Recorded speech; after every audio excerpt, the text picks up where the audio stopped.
नमस्ते अस्तु भगवन् विश्वेश्वराय महादेवाय त्र्यम्बकाय त्रिपुरान्तकाय त्रिकाग्निकालाय कालाग्निरुद्राय नीलकण्ठाय मृत्युञ्जयाय सर्वेश्वराय सदाशिवाय श्रीमन्महादेवाय नमः।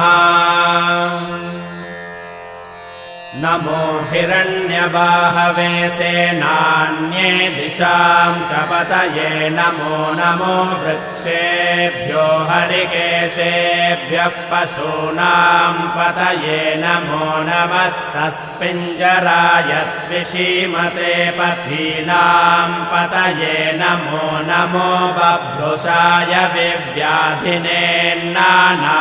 पतये नमो नमो हरिकेशाय योपवीति